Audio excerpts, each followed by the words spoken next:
kunci penguatan iman itu ada 4. Ya, menjaga kewajiban-kewajiban, meningkatkan ibadah dengan sempurna. Karena itu keluarkan ya aspeknya. Kemudian meninggalkan segala yang dilarang. 3. Kemudian ini mengikuti apa yang dipedomani dari sunnah Nabi. 4 ini saja. Tingkatkan kewajiban, jaga kewajiban, tingkatkan ibadah, jauhi larangan, pedomani sunnah Nabi. 4 ini saja.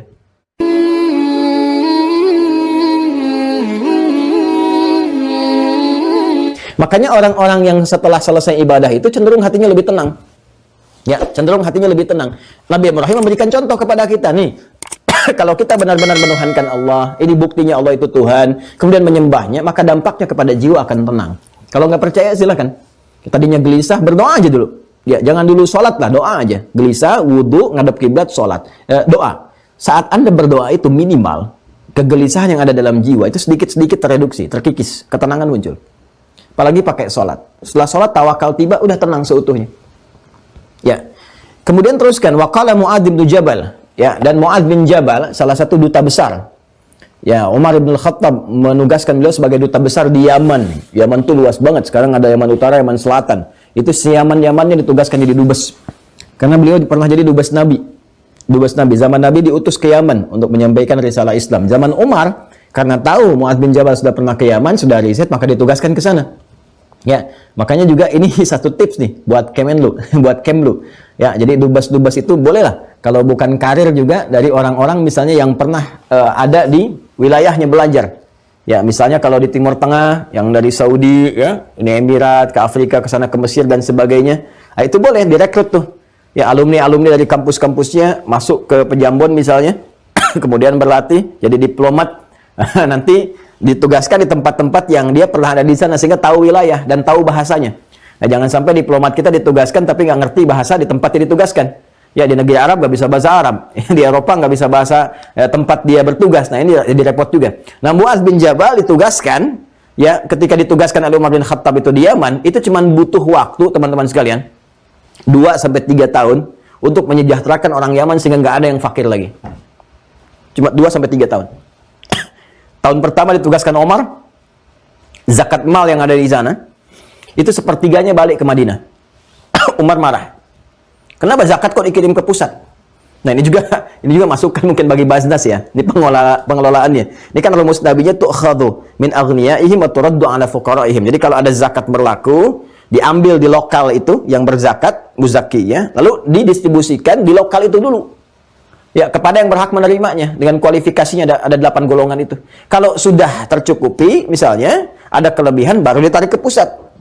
Ya, baru didistribusikan subsidi ke daerah-daerah lain yang kurang zakatnya. Seperti itu polanya.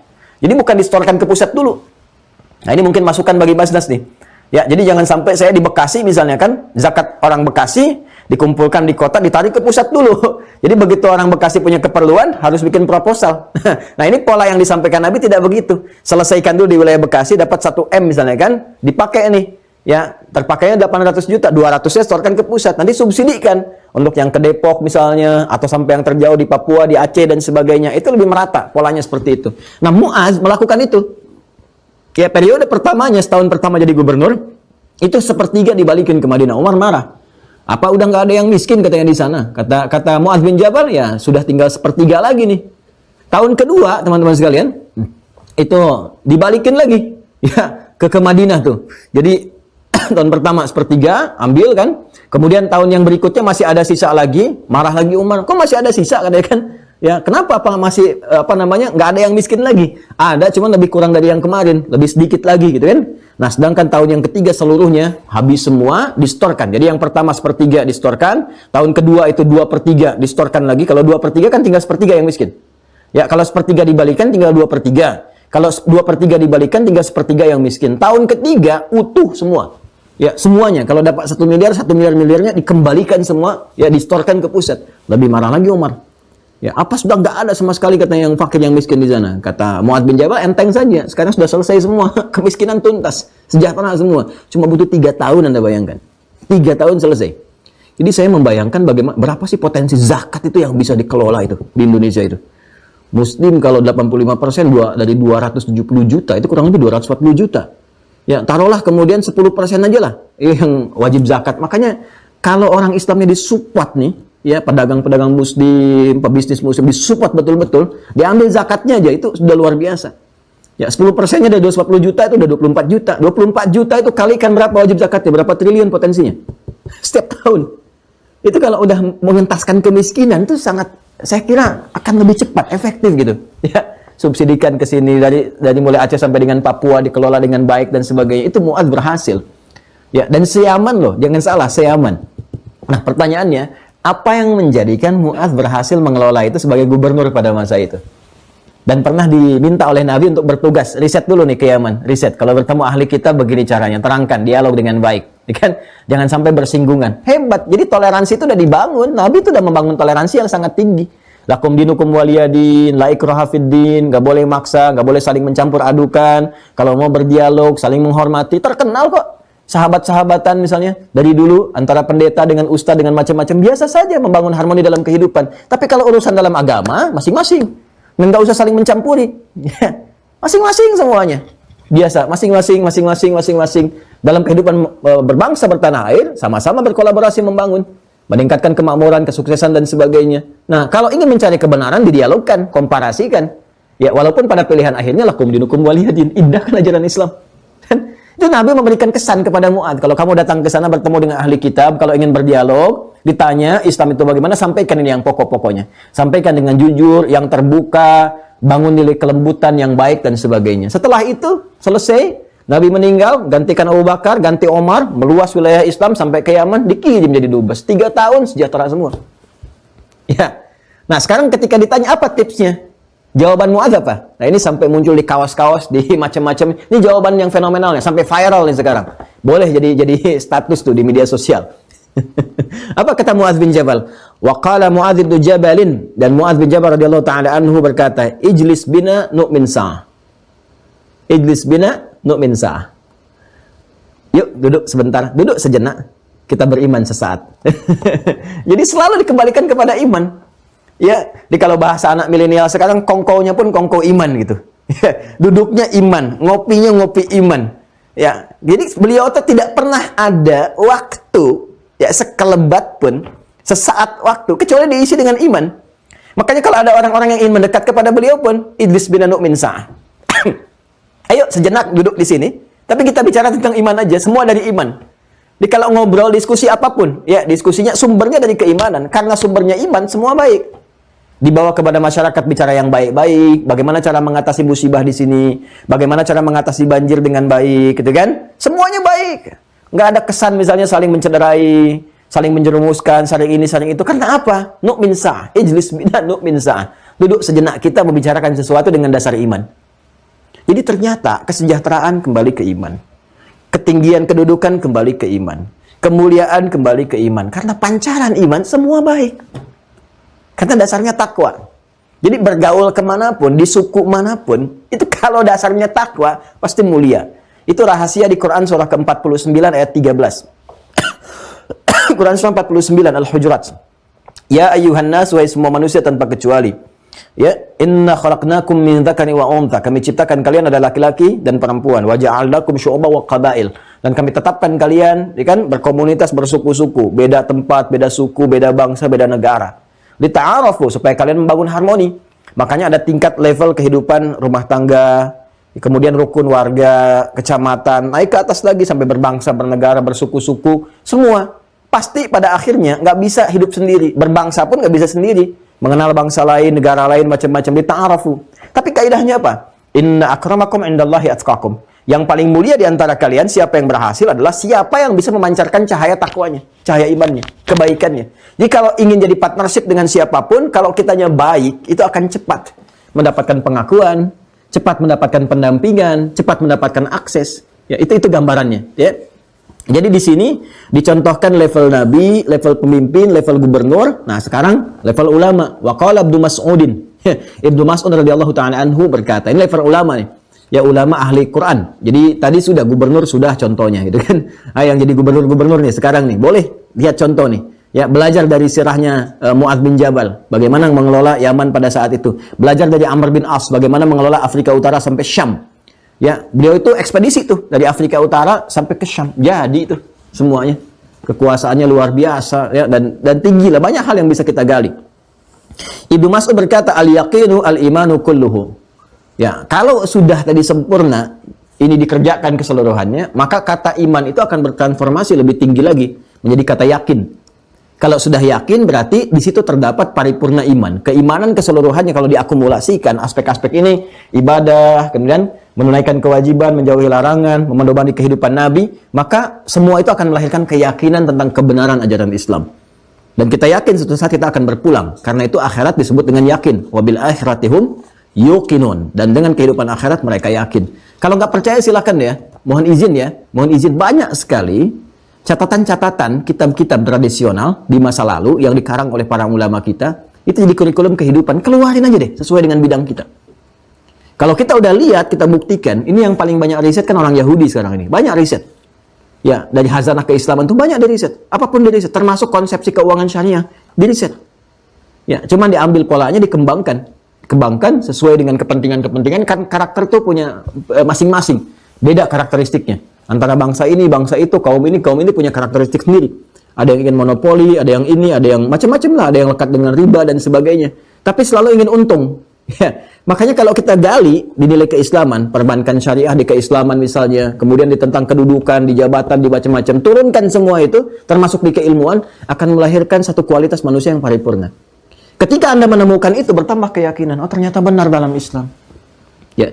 Saya sering katakan orang-orang ilmiah yang riset saja di luar, yang meriset fenomena alam, menemukan kesesuaian dengan Al-Quran. Setelah itu banyak yang masuk Islam. Ya, silahkan cek, temukan. Banyak ilmuwan masuk Islam ketika meriset, baca Quran, ya makin benar. Ketika merasakan ada kebenaran di dalamnya, terakumulasi, jadi keyakinan. Karena itu Ibnu Mas'ud mengatakan, Ibnu Mas'ud itu kan ahli Quran. Ya, sahabat Abdullah bin Mas'ud, salah satu ahli Quran, yang kalau baca Quran, malaikat turun berebut mendengarkan. Ya, pernah dengarkan kisah viralnya? Beliau pernah mengadu kepada Nabi karena saat baca Quran itu ada sekelebat pohon-pohon itu, ya kemudian bagian atasnya itu semua saling goyang-goyang begini. Ya angin bertiup kencang, ditambah lagi baca makin kencang lagi, ketakutan. Datanglah kepada Rasulullah mengadukannya, Rasulullah saya baca Quran barusan terjadi begini. Pohon-pohon itu kan bergoyang-goyang semakin kencang, angin datang. Nabi tersenyum mengatakan, tahukah engkau ketika engkau baca Quran tadi saking bagusnya suaramu itu, ya makanya Nabi pernah memintakan Abdullah bin Mas'ud, Ubay bin Ka'ab itu membacakan Quran kepada beliau. Ya kan? Untuk memberikan kesan kepada kita nih. Kalau bacaannya bagus, enak, tenang, ke jiwa tuh ada gejolaknya. Ya, ada rasanya. Nah ini saking bagusnya suaramu tadi dan bacaan Quranmu, malaikat turun berebut untuk mendengarkan bacaanmu. Kalau engkau teruskan tadi nggak berhenti, hancurlah tempat-tempat itu. Ya. Alhamdulillah nggak ada seperti kualitas Ibnu Mas'ud sampai sekarang. Bayangkan kalau ada, ya suara bapak, suami ibu di rumah seperti Ibnu Mas'ud dibacakan, hancur rumah tuh. Jadi bangun puluhan tahun hancur. Candanya demikian ya. Tapi yang mau saya katakan, ahli Quran ini pun yang suara bacaannya sampai mengundang malaikat datang berebut mendengarkan, tetap pada akhirnya ketika ditanyakan bagaimana kualitas bacaan Anda sampai seperti itu, al-yaqinu al-imanu kulluhu. Ternyata sumbernya iman juga. Jadi kalau baca Quran pakai iman, ya nggak butuh nada-nada yang harus misalnya disiapkan oleh kita, dikreasikan, tetap keluarnya menyentuh juga. Saya sering dengarkan ibu-ibu tuh kalau dulu ya, waktu saya kecil saya sering main-main ke desa-desa dan sebagainya itu Masya Allah. Ya langgamnya, iramanya nggak seperti orang sekarang misalnya banyak melodi, banyak irama, banyak macam-macam. Biasa saja, tapi ketika baca menyentuh jiwa, pakai lampu semprong gitu kan, gini. Terus baca Quran di maghrib, terdengar suara, biasa aja bacanya. Karena Quran itu khas. Orang manapun kalau baca Quran dengan tajwid, dan disupport oleh imannya, maka ada sentuhan kepada jiwa. Ya, dan uniknya begini, ketika dibacakan dengan tajwid, itu irama-iramanya muncul sendiri, khas, sesuai dengan orangnya. Makanya Anda dengar suara, oh ini Imam Syekh Sudes nih. Oh ini Misyari Rasid ini. Ini si fulan, ini si fulan. Itu bisa muncul. Padahal dibacanya sama-sama dengan tajwid yang sama. Tapi mengeluarkan satu irama yang berbeda gitu. Ya itu ada kesan yang sangat luar biasa. Nah ketika ditanya Ibnu Mas'ud, apa rahasianya sampai engkau baca Quran begitu sangat bagus, ilmu luar biasa, kuncinya iman lagi. Nah, jadi kalau ingin pintar, ya keilmuannya ingin tinggi dan sebagainya, ternyata salah satunya juga dari iman. Wa qala Ibnu Umar, berkata Abdullah bin Umar Ibnu Khattab radhiyallahu ta'ala anhu. Ini sangat luar biasa. Faqih meriwayatkan sekitar 2.800 hadis. Ya Ibnu Umar ini ada dua Ibnu Umar. Ya, ada Ibnu Abbas, ada Ibnu Umar, Abdullah bin Umar bin Khattab, ada lagi nanti Abdullah bin Amr bin Al-As. Ada tiga Abdullah. Abdullah bin Abbas, Abdullah bin Umar bin Khattab, ada Abdullah bin Amr bin Al-As. Tiga-tiganya luar biasa. Ya. Yang pertama ahli Quran, Ibnu Abbas. Yang kedua itu ada ahli hadis, Ibnu Umar. Yang ketiga ahli fikih, yang Abdullah bin Amr bin Al-As, yang usia 9 tahun dah minta nikah sama bapaknya karena sudah menguasai fikih secara sempurna, gitu kan. Nah, itu kisahnya lain lagi, dan nanti kalau kita ngaji kitab Musnad itu dapatkan itu. Apa Ibnu Umar yang disampaikan? Di ahli hadis dia menyampaikan, dan juga paham fikih, ya. La yablughul 'abdu haqiqatat taqwa hatta yada'a ma haka fi sadri. Mohon izin ya, ini konfirmasi ini nih. Konfirmasi yang ini. 4 ini Masya Allah, Al-Imam Al-Bukhari jenius sekali, ya. Luar biasa jenius. Beliau buka dengan pernyataan Umar bin Abdul Aziz. 4 ini. Kalau imannya ingin kuat, sampai masuk ke level keyakinan paripurna, al-yakin, maka sempurnakan 4 ini. Tunaikan kewajiban, tingkatkan ibadah, jauhi larangan, pedomani sunnah. 4 ini dilakukan, maka muncul tipikal orang-orang hebat. Duduk dimanapun, maka selalu supportnya dari iman. Ditempatkan dimanapun, semua aktivitasnya ditopang oleh iman. Sehingga jadi baik di setiap keadaan. Bapak kalau jadi direktur, jadi pimpinan perusahaan atau apapun, yang kalau ingin mencari karyawan-karyawan hebat, cek pertama kali ini imannya. Uji dengan imannya. Ya, bukan hanya dilihat ritualnya, tapi lihat attitude-nya, karakternya. Ya, Anda akan temukan semakin imannya tinggi, semakin bagus. Ini 4 kualifikasinya ini. Tes, psikotesnya tes coba. Kalau nanti diperintahkan melihat ini, perlihatkan gambar-gambar yang tak bagus, suruh dicek. Kalau dia bisa palingkan, nih lulus yang ini. Tes dengan berkehidupan. Kamu bangun tidur ngapain dulu? Ya, cek kalau bangun tidur seperti apa. Malam kamu ngapain? Cek ini. Tes bagaimana sunnahnya.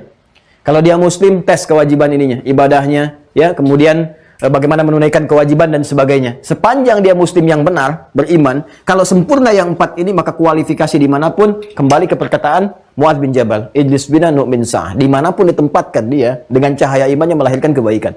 Jadi saya ingin menunjukkan betapa jeniusnya Imam Al-Bukhari. Perkataan Umar bin Abdul Aziz, wasiatnya itu dikonfirmasikan. Ya, pertama dengan apa? Dengan pernyataan Nabi Ibrahim alaihissalam yang tadi saya sampaikan. Kemudian Mu'adz bin Jabal, kemudian Abdullah bin Mas'ud, ya. Ya, kemudian yang terakhir adalah Abdullah bin Umar. Apa pernyataan beliau? Kita bacakan kembali. Kita akan masuk kepada akhirnya. La yablughul 'abdu haqiqatat taqwa. Seorang hamba tidak akan sampai kepada hakikat takwa. Hakikat takwa itu ya iman tadi. Karena cahaya iman seperti saya terangkan di pertemuan yang lalu, tembusnya kan kepada jiwa. Di jiwa itu kalau bukan fujur, takwa. Maka iman nggak mungkin masuk ke fujur, masuknya ke takwa. Nah, kata Abdullah bin Mas'ud, ya, dikonfirmasi kemudian oleh Ibnu Umar, Abdullah bin Umar, kata Abdullah bin Umar, la yablughul 'abdu haqiqatat taqwa. Seorang hamba tidak akan sampai kepada hakikat takwa. Artinya mukmin yang sejati, keimanan yang sesungguhnya, hatta yada'a ma haka fi sadri. Sampai dia mampu menyingkirkan atau menyingkapkan segala hal yang bisa mengusik keadaan jiwanya. Yang dimaksud di sini haka fi sadri itu dosa. Dosa itu larangan. Ya, yang dilarang. Makanya Nabi mengatakan, kalau kamu ingin tahu perkara ini apakah dia perkara benar, halal atau haram, kalau halal kamu enak menunaikannya, nggak ada kegelisahan dan nggak takut diketahui orang. Tapi kalau dosa, ya, kamu ingin uji kalau perkara itu dosa, pertama ada kegelisahan dalam hati, nggak akan tenang. Ya, Anda misalnya input data nih, kalau datanya Anda masukkan, hati Anda gelisah, ada potensi salah di dalamnya. Ya, tapi kalau tenang, bagus, baik, berarti nyaman. Nggak ada masalah itu. Tapi kalau Anda sembunyi-sembunyi tapi takut diketahui orang, maka ada potensi dosa, bukan salah lagi.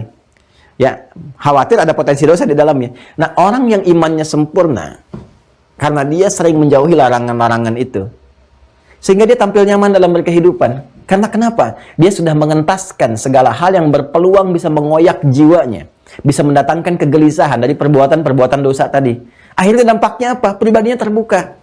Bicaranya enak, tindakannya nyaman, kebijakan-kebijakannya terbuka, nggak takut kemudian disoal oleh orang. Makanya dia jadi pejabat publik terbuka. Ini anggaran kemarin segini, dibuka lagi ke masyarakat, masuk segini, keluar segini, dari pajak rakyat begini, dikeluarkan seperti ini, dipakainya begini, bahkan kemudian diupdate secara online. Dia nggak ada masalah, biasa saja. Ya. Jadi kalau orang-orang yang mampu kemudian memanage dirinya sehingga tampil kualitas iman yang bagus, maka hasilnya apa? Hasilnya terjadi kebijakan-kebijakan yang baik, yang paripurna, dan yang menenangkan bahkan kepada dirinya. Nggak akan mungkin kita mencapai derajat itu, kecuali salah satunya, kata beliau Ibnu Umar ini, berlatih meninggalkan segala yang dilarang. Ya, jadi mohon izin, ini 4 ini mengonfirmasi ya. Ya, mengonfirmasi. Jadi kalau kita bisa dapatkan keempat-empatnya ini, maka insya Allah kita dapatkan kualitas iman yang sempurna. Jauhi larangan, tingkatkan ibadah, ikuti sunnah, dan juga tingkatkan kewajiban-kewajiban. 2 terakhir teman-teman sekalian, sebelum kita antarkan kepada hadisnya. Waqala Mujahid, tadi kan sudah, dari level Nabi sudah, kan? Dari level sahabat sudah, dari level pemimpin sudah. Sekarang tabi'in. Ini ahli tafsir, muridnya Ibnu Abbas radhiyallahu ta'ala anhuma. Waqala Mujahid, syara'a lakum di surah Syura ayat 13. Awsaynaka ya Muhammad sallallahu alaihi wasallam wa iyyahu dinan wahida. Wa qala Ibnu Abbas radhiyallahu ta'ala anhuma syir'atan wa minhaja, Quran surah Al-Maidah ayat 48, ayat sabilan wa sunnatan. Ini kembali dikonfirmasi. Jadi tadi saya katakan ya, Masya Allah ini jeniusnya Al-Imam Al-Bukhari. Jadi beliau memulai dengan perkataan Umar bin Abdul Aziz. 4 bagian ini dikonfirmasi oleh semua tokoh-tokoh, baik yang sebelum atau setelahnya. Ya, kayak Nabi Ibrahim kan sebelumnya. Setelahnya siapa? Ada tadi Ibnu Abbas, Mujahid, Ibnu Umar, dan sebagainya. Jadi intinya ingin disampaikan bahwa kalau orang benar-benar muslim yang taat, imannya itu betul, mengerjakan 4 pokok ini, yang bisa menguatkan keimanan. Kan materi kita sekarang ini, kita ingin mencoba menguatkan iman kan? Supaya imannya nggak naik turun kan? Kemarin kan kita gambarkan bagaimana iman bisa naik dan turun, kuat dan lemah. Sekarang kita ingin menguatkan imannya. Maka dikonfirmasi lewat pernyataan pertama kali oleh Umar bin Abdul Aziz, kalau ingin iman itu dikuatkan, nih kunci pokoknya 4 ini. 4 yang sudah saya sampaikan tadi. Yang 4 ini pun disimpulkan dari apa? Digali oleh Imam Al-Bukhari. Rahasianya dari mana ya? Umar bin Abdul Aziz mengetahui 4 hal ini. Maka dicari, ditemukan, oh ini. Bagian ini didapati di Al-Quran pernyataannya Nabi Ibrahim. Bagian ini disimpulkan, oh ini Ibnu Abbas yang pernah nyampaikan. Oh yang ini Ibnu Umar. Oh yang ini Mu'adz bin Jabal, yang ini Imam Mujahid dan sebagainya. Maka ditemukanlah dari semua itu, semuanya ternyata jadi orang-orang hebat di masa lalu. Mujahid ahli tafsir, gurunya Ibnu Abbas turjumanul Quran, Ibnu Umar ahli hadis paham fikih, Umar bin Abdul Aziz itu seorang pemimpin yang luar biasa, Mu'adz bin Jabal gubernur sukses, ahli fikih juga, ahli hadis juga, kan? Sahabat Nabi yang sangat mulia, Nabi Ibrahim Khalilullah. Ternyata semuanya itu pancaran derajatnya, ketika dikonfirmasi dari mana mendapatkan itu, semuanya kembali kepada iman. Nah, jadi saya ingin simpulkan bagian terakhirnya, kalau ingin mendapatkan penguatan iman, ini materinya. Nah, di akhir baru kita sadari kenapa kita bahas ini, kan?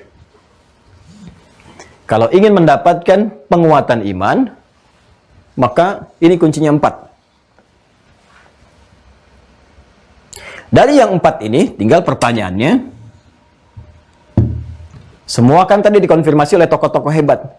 Bukankah semua tokoh hebat ini keseluruhannya nanti akan terkoneksikan pada ajaran Islam yang dibawa oleh Nabi Muhammad SAW? Kalau sudah dari Nabi Muhammad berarti ada kurikulumnya kan? Dan kurikulum itu ada pada hadis-hadis Nabi. Apa saja hadis-hadis yang disampaikan terkait dengan penguatan iman itu. Nah, ini yang mengantarkan kita kepada pembahasan hadis-hadisnya. Jadi pola Al-Imam Al-Bukhari menerangkannya pertama secara teoritis dulu. Ya kan? Ada 4 cara menguatkan iman seperti ini. Ya, beliau menerangkan dari pernyataannya Umar bin Abdul Aziz.